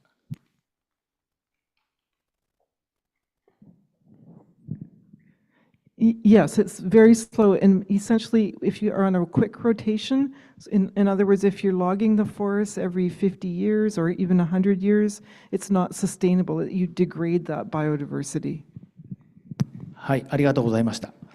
ではレイチェルさんの方のコメントに移りたいと思うんですけど、日本も実は2050年のカーボンニュートラルを政府の方針として打ち出したので、それからバイオマスエネルギーが非常に注目されていて、でレイチェルさんがお話になったように、カナダから輸入される木材チップペレットとかですね、それから東南アジアから輸入されるオイルパームの核とかっていうのがこれは鈴島さんもご紹介されてましたけど、そういうものがバイオマスエネルギーとして大きい割合を占めているわけです。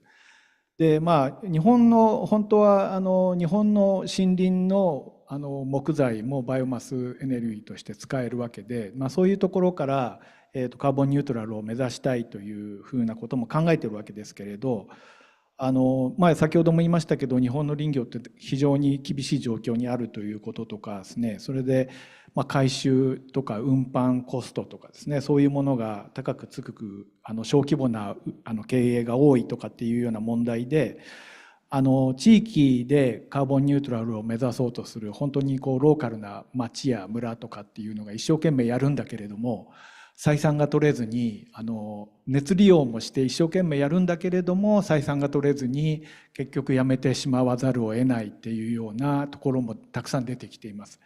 翻ってその輸入したペレットとかはみんな港のすぐ脇に発電所が作られて、そこで大量にエネルギーが作られているというような形になっていて、ある意味そういうもので安い形で、値段の安いその外国からのバイオマスエネルギーソースっていうもののためにですね、本当に日本の村とか町が持続的にやりたいと思ってもそれがなかなかうまくいかないという実情もやっぱあるのかなというふうに思っています。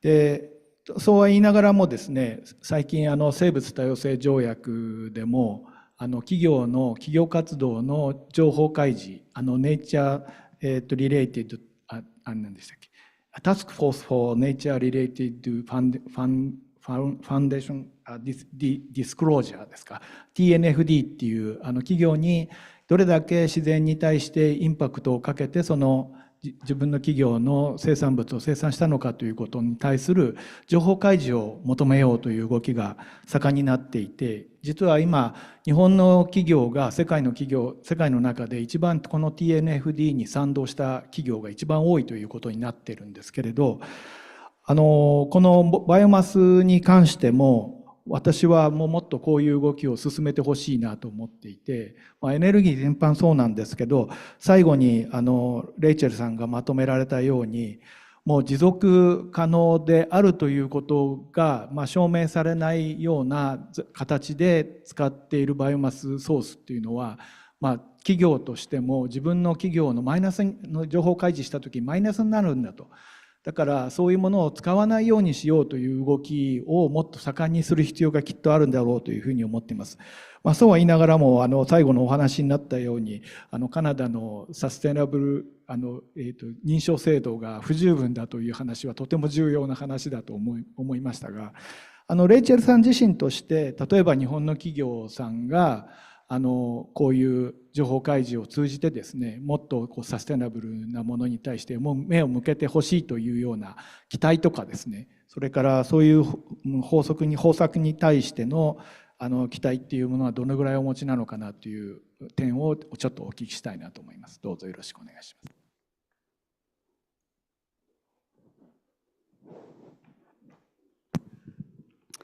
す。Thank you for that question. It was the various things come to mind. You said a lot around we couldn't do something because it was not economically feasible. Well, we need to learn very quickly that that is not the measure of success, because we are heating up the planet. And economics have driven us here. They have driven us to the bottom of decision making in every element of human society, and that has failed us. That is why British Columbia is trying to change their laws and actually get ahead of the issues where companies say that what they're doing is sustainable, and in fact it is not. And we know this. We play games in accounting system and say that forestry is sustainable and carbon neutral, so we do not account for it in the accounting systems. And yet in British Columbia, we are logging trees that are thousands of years old and pretending that is carbon neutral. So my expectation is not just for Japanese companies, it's to all companies that we wake up and take this seriously, instead of playing games and instead of trying to think that making money will solve our problems. It is really fundamental that we are in this ridiculous place where we make decisions that they're not even good for people. So in British Columbia, we log the forests, but we do not employ the people of British Columbia very much. To do that, we just let the money flow to the 9 major companies who take the money and run off with it. They don't invest it back in British Columbia. That's why we have such a poorly developed forest industry in British Columbia. We have allowed that to happen, and we allow that to happen across the board. So our job as people on this single planet that is heating up at an astonishing rate, far outside of the model projections, to go out of this room and take that seriously across the board. That is my challenge to all companies in Japan, in British Columbia, across the world, to all people of all ages, because otherwise we are doomed. It is that simple.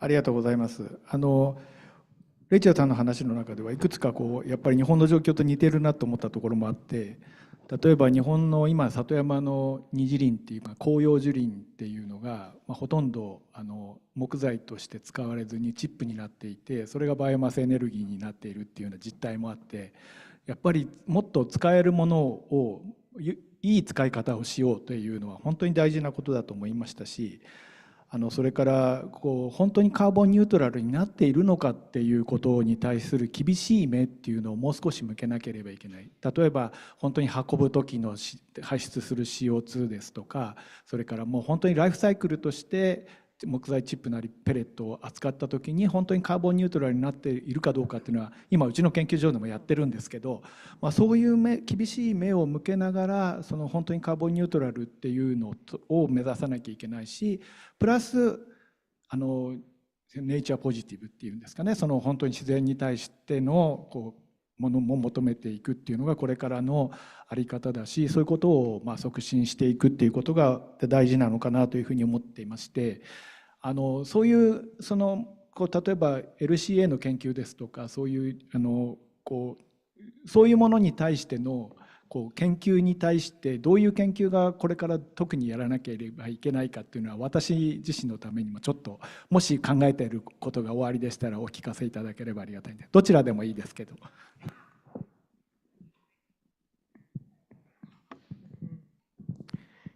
Thank you. That's a great question. And thanks, Rachel, too, for such a frank assessment of where we're at.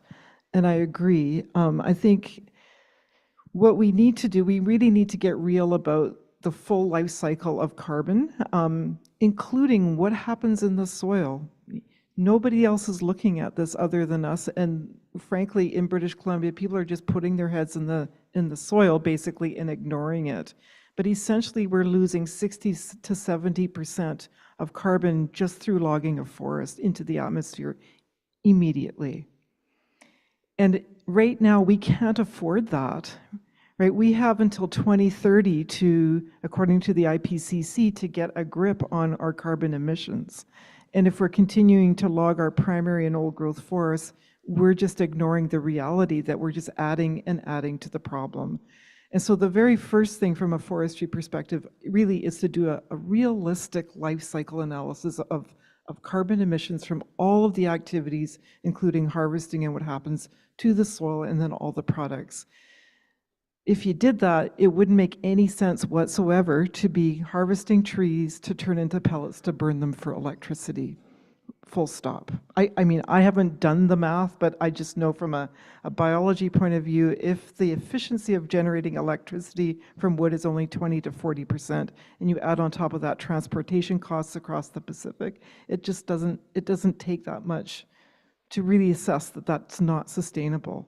So we have to get real about that. And so then, when you come to the conclusion that it's not sustainable, does burning pellets for electricity in Japan make sense?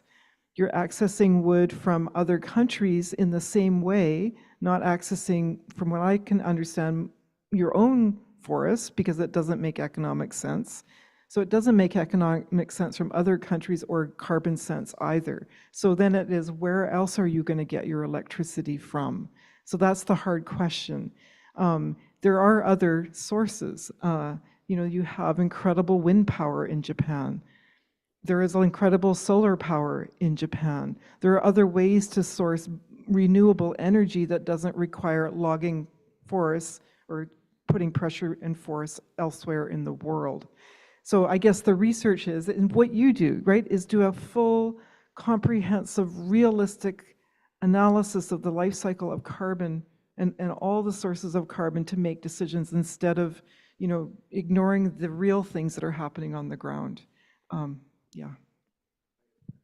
レイチェルさん何かありますか？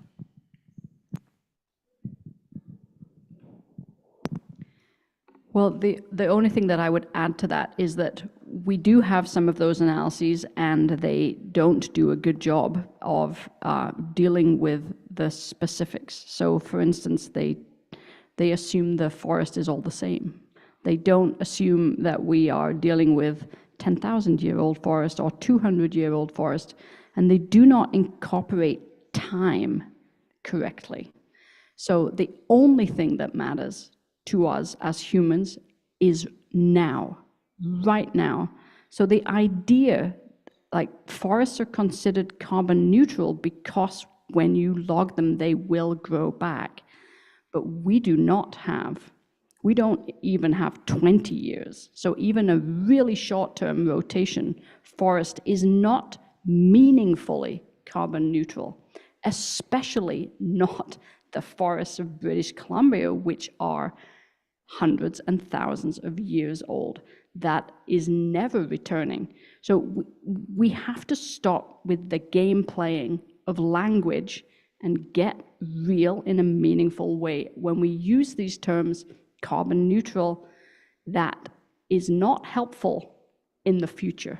It has to be today. So I think we know these things now. We don't need to study them at the big scale to know that what we are doing is wrong. We need to change policy today to put the realistic things in place today, because that is the only thing that matters. ありがとうございました。私が準備してきたコメントと質問はこんなもんなんで、会場の皆さんも質問が終わりだと思いますので、フロアに下ろしたいと思います。ありがとうございました。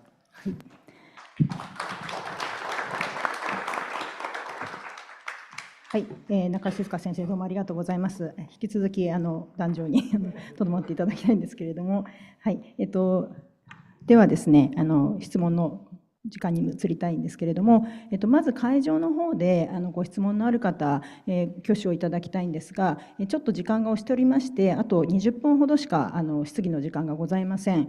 でこの会場自体はですね、5時半で一応セミナーは終わりなんですけれども、そしてオンラインの方はちょっとそこで切れてしまうんですが、会場の方はですね、もしお残りになられる方はその後個別に聞いていただくことも可能ですということを先にお伝えした上ではい、でもぜひという方がいらっしゃればまずご挙手をお願いします。遠慮なさらなくて結構ですけれども、はい、すいませんが、はい、手短にお願いします。前の方どうぞ。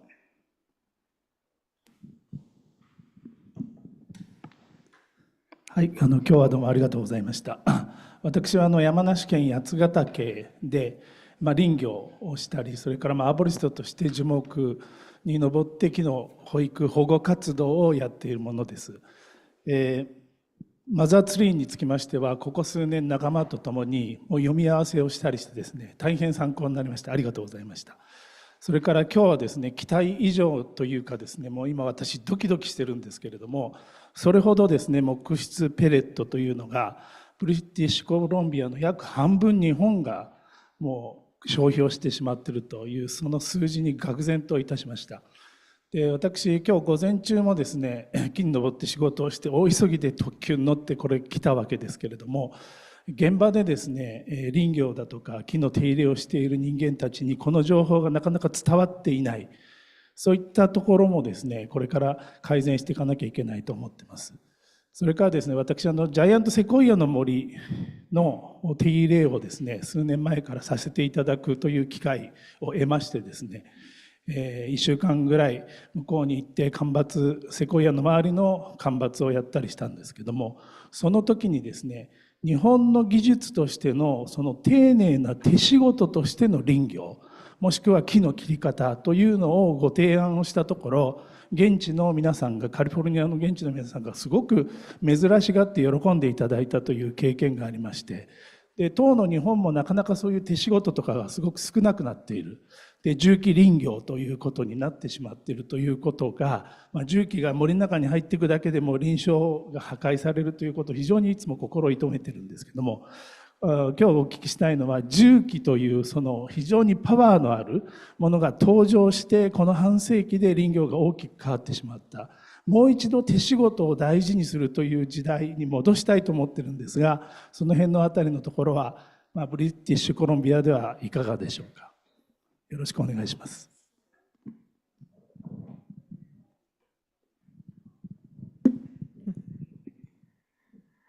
Yes, thank you very much for that question, and I agree with you. The mechanization of forestry in the last, it keeps getting more and more mechanized, has a very negative effect on the forest. So, the machines that we use to log the forest, they get heavier and heavier in Canada. They're more and more destructive. There's fewer and fewer people in the forest doing careful forestry, so it's become very mechanized. I know that even in the Mother Tree Project and looking at the logging that we did, the loggers just stay inside an air-conditioned cab, and they make decisions with their computer, and they don't get out on the ground and actually look at the forest. That to me is we need to change that, because when you have machines doing that, it's very destructive to the forest floor, and that is Mother Earth that we're grinding up. That is where the nutrients come from into the trees. That is what gives birth to a new forest, and we are grinding it up with our machines. So can you imagine if we put people back in the forest where they were tending the forest? We saw Mr. Hayami's forest yesterday and the day before. It was he's done such a good job of tending to his trees by being very careful with what he does. And that, I think, is the good way to go. And I think, that is that deep understanding of the local ecosystems, of that local knowledge of being on the ground, doing hands-on forestry. We can recover our forests. We can recover biodiversity. We can recover those carbon pools, but we have to use our intelligence and our hands and our hearts on the ground to do it, not doing it with machines. So I know that sounds, For many, it would be, oh my God, we can't, that's going backwards, but it's actually going forwards when we think of biodiversity and carbon losses to the atmosphere. It's imperative that we return to this old style of forestry. So thank you for that comment.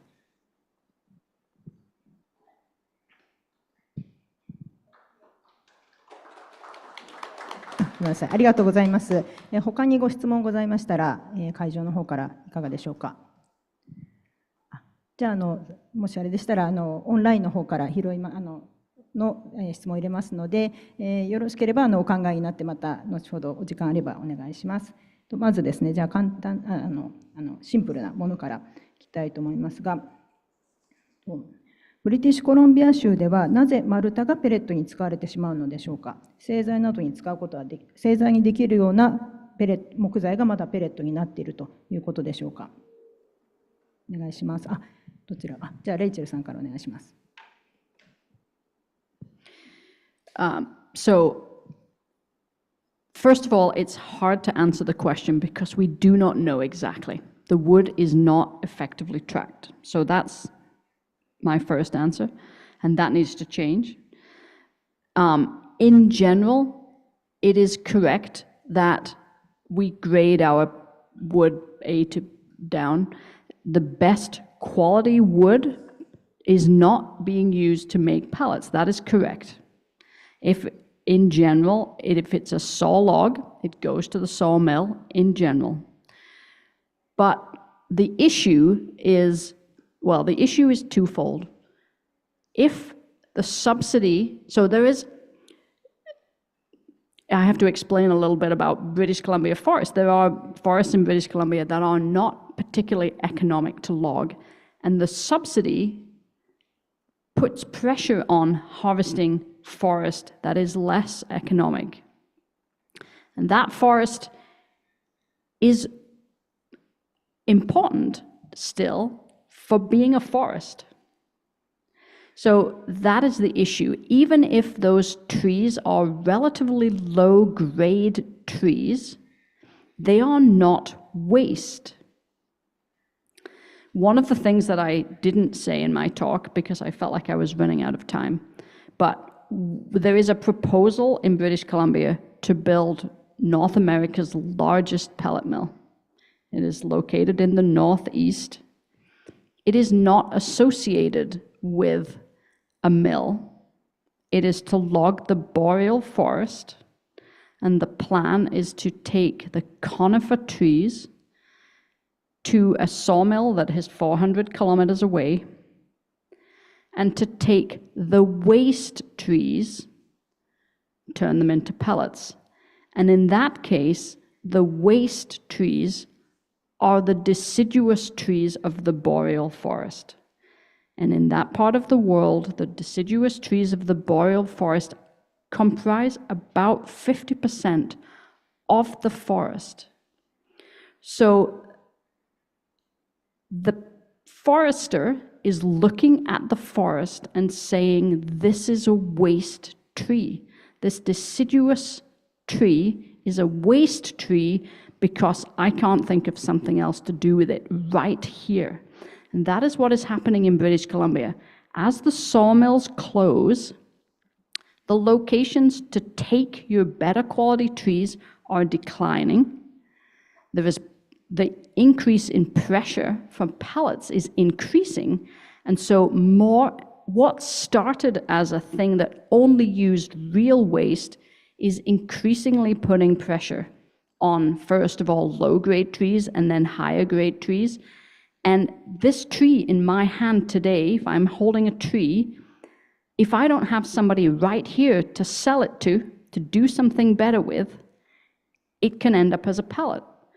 Just because of the way economics works, we do not take wood in British Columbia and use it for the highest and best use.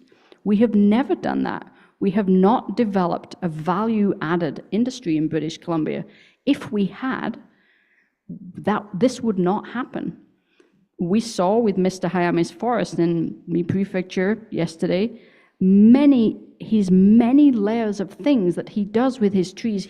He doesn't burn anything from his forest. He creates many, many products. In British Columbia, we think value added is a 2x4. And we actually class pellets as value added. So if we are in a moment of transition in British Columbia, where we are trying to develop an actual value-added industry, and many of the First Nations are interested in that. But right now, that potential source of fiber is being sucked away into pellets. There are a couple of really good examples of people making long-term products out of those really small logs. And you would think they were big logs. That's why it's, the waste, the way we approach forests in British Columbia is to assume that most of it's waste. And that we have to change that mentality. It is very much frontier logging, huge waste levels.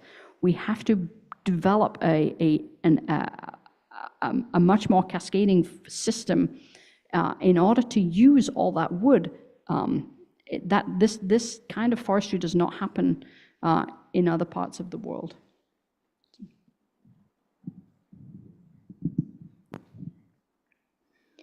はい、ありがとうございました。ですね、今実はこの会場にいらっしゃる方以外にそしてオンラインの方なんですけれども聖心女子大学のこの会場ですねの大学生が授業でですね70名ほど参加してくれています。教室の方で聞いてくれてたんですけれども、でその学生さんからの質問が一つ来ておりますので読みたいと思います。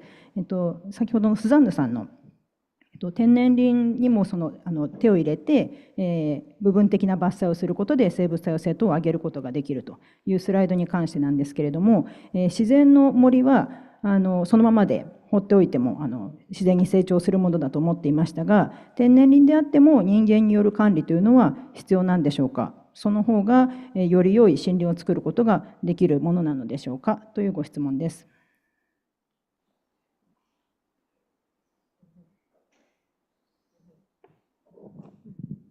Yes, thank you for that question. So the question is, can people still be part of the natural cycle of a forest?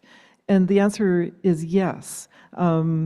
So in British Columbia and I'm in Japan, I'm sure that people have always lived in the forest and always cared for the forest, and we've gotten our livelihoods from the forest. You are forest people just like we are forest people. And tending the forest is very much part of our livelihoods. So over the millennia, the caring for, at least where we come from, the caring of the big cedar trees so that they can grow big and tall and become used for longhouses and family poles, for clothing. That kind of tending needs to carry on in all kinds of forests. And in fact, so that's been going on forever, for as long as there's been people in forests. Another example is our forests and your forests are also salmon forests. And the tending of salmon over the millennia is also part of caring for the forest. So the looking after the populations and the cycles of the salmon is an essential part of tending the forest as well. As we move forward, as climate is rapidly changing, the velocity of climate change is faster, much, much faster than trees can adapt and cope with it. And so they're going to need our help, our continued help in tending. So in a really concrete way, in our forests in Canada, I mentioned that we've excluded fire from our ecosystems for the last century. Now they're at very high risk of burning, and you can be sure that this year will be another very severe fire year in Canada, and you will probably experience our smoke, and I'm sorry about that. But we need to tend those forests so that the fire risk comes down. So that means that we need to be thinning from below and taking out the fuels that actually increase the flammability of the forest. We need to restore the biodiversity, the deciduous trees and the deciduous plants to increase the resistance of the forest to fire. That's going to take a lot of effort and a lot of hard work. And once we can get that, if we, keep working at, we can return the natural, more less severe fire cycle to our ecosystems. But it's going to take a lot of work. It doesn't mean standing back and let the forests. They need our help now. So yes, people are part of the forest, and the forests need us even more today. And I could give you several more examples, but that's one very obvious one right now. はい、ありがとうございました。少しお時間がですね、あと残り5分ほどになってしまいましたので、非常にたくさんのクエスチョンをご質問をオンラインの方でいただいているんですけれども、ちょっと限られたことに取り上げしかできませんことをお詫び申し上げます。他のご質問に関しても、取り上げられなかったご質問に関しても極力ですね、お二人からのコメントをいただいて、後ほどお答えできるようにしたいと思います。ではもしかしたらこれが最後の質問になるかもしれませんが、まず、これは少し希望というか前向きなお話としてです。まずレイチェルさんで良いと思うんですが、先ほど日本の金融機関がですね、バイオマス発電に関する、サステナビリティポリシーを持ったというお話がありましたが、具体的に日本の私たちにどのようなアクションが期待されるでしょうか。この状況を変えるためにということを何かあれば教えてください。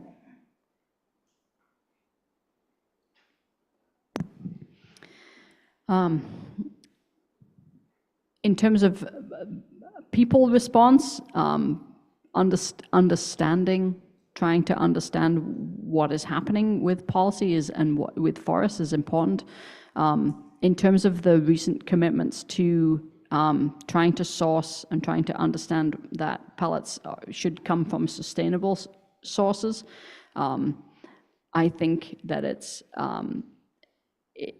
I said in my presentation that really thinking about where the pellets are coming from is really critical. So not sourcing anything from primary forest is a really critical thing because in the bigger, when you don't look only at pellets, we need those primary forests to do their actual job, which is to store carbon. This is another one of those myths that happens in forestry where people talk about the sequestration, the ability of trees to take in carbon.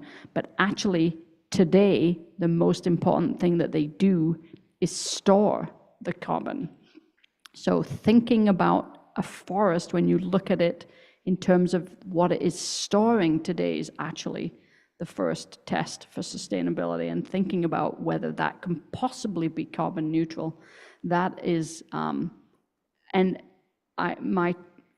challenge to people who say they want to get sustainable pellets is to really look in detail, not just to assume that certification means sustainability. This has also been created by the forest industry to make people feel good about harvesting the forest.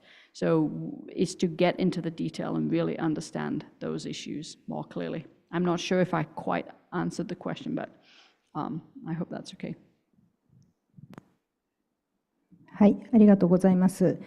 日本の木質バイオマス発電の課題については私たち地球人間環境フォーラムほか本日の主催団体もさまざまな活動を行っておりますので、ぜひそちらにもご協力いただければ幸いです。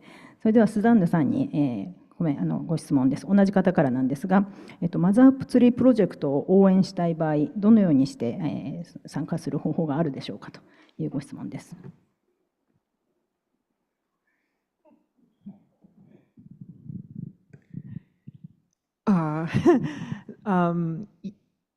There's so many ways. One is just be aware. Listen to the results coming out of our research, which I think is really informing this debate. What Rachel just said about the primary thing we can do is protect our existing forests. That's what's coming out of the Mother Tree Project. So supporting that kind of research is essential. Yes, other things that we're learning that, we can actually tend the forest very carefully and really mitigate losses and restore biodiversity. So learning about those things, you could set up your own mother tree project in Japan. You're actually beautifully suited to do that because you follow a very long latitudinal gradient, and we just used a natural latitudinal gradient in Canada to explore ways that we could find better ways to look after our forests. So I would encourage you to do that and to work with us, because we would love to work with you and have a trans-Pacific experiment that covers both countries. And it would bring us together to comment over these issues, and we can go and look in our forests together and say, this is how we can solve this problem together, because it really is working together that we have the most power. And of course, you can always donate to the Mother Tree Project, and you can look on our website, but I'm almost saying that in jest. I encourage you mostly to do your own research, and we would love to collaborate with you. So thank you. ありがとうございます。ちょっと時間がちょうど30分になってしまったんですけれども、一応お一人ずつ1分ぐらいでですね、ファイナルコメントをいただきたいんですけれども、まずじゃあ中静香先生からお願いできますでしょうか。はい、今日は本当に我々はあんまり意識してこなかったブリティッシュコロンビアというところの森林の実情とですね、そこでの問題点というのを端的に知ることができて大変良かったなと思いますし、私たちもいろんな今日ご指摘になったような問題点はやっぱり日頃から感じているところなので、ぜひともお二人を含めてですね、いろんな意味で一緒にこれからやっていけたらいいなというふうに思っています。どうぞよろしくお願いいたします。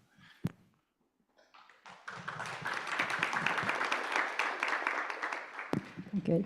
Rachel Zenson. Oh, thank you. It has been such a pleasure to be here, and we really appreciate this opportunity to learn about your forests and to bring our knowledge here. One thing that makes me uneasy is what we do as humans is we learn about one thing and we stop doing it and we do something else bad somewhere else. So I cannot emphasize enough that the forests of the world suck in CO2 and make trees, and that is the world's forests are the only effective carbon storage facility.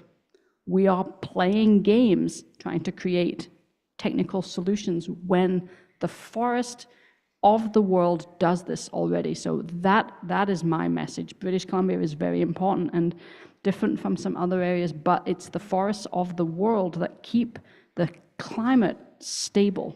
And people really don't understand that. That is the most important message, I think, from me today. Thank you so much.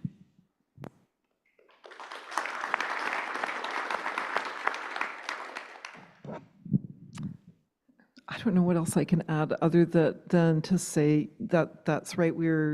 Forests are complex systems. They have many parts. We can't just focus on the trees or just the soils or just the animals. We have to understand the entire system and to remember that we're part of this system. We belong in these forests. These are our homes. And we actually know how to do this. We have everything we need. We've got all of our intellect. We have the birds, the bees, the seeds, the soils. And there are people all over the world that are working hard on these issues, all over the world. And we need to support them and support each other in doing this. And, and I think that, yeah, we're going to see a lot of changes and it's going to be hard. But if we work together, we can do this. We can solve climate change if we make smart decisions. So thank you.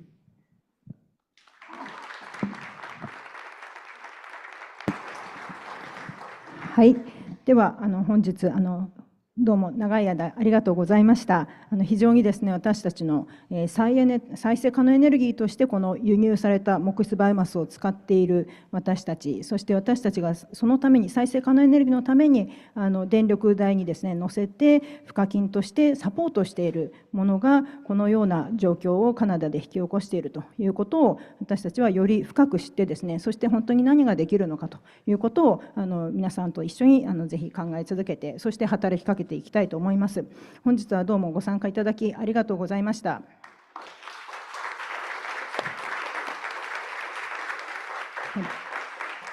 では本日のこの録画させていただいておりまして、録画は後日ホームページの方で公開いたしますので、またじっくりご覧になりたい、お友達にご紹介されたいという方はお願いします。そしてアンケートがですね、今こちらの前の画面に QR コードが出ておりますけれども、オンラインでアンケートを回答できるようになっておりますので、ぜひお答えをお考え、ご意見いただければ幸いです。そしてレシーバーはですね、会場の方は椅子の上にレシーバーを置いてお戻りください。お持ち帰りにならないようにどうぞよろしくお願いします。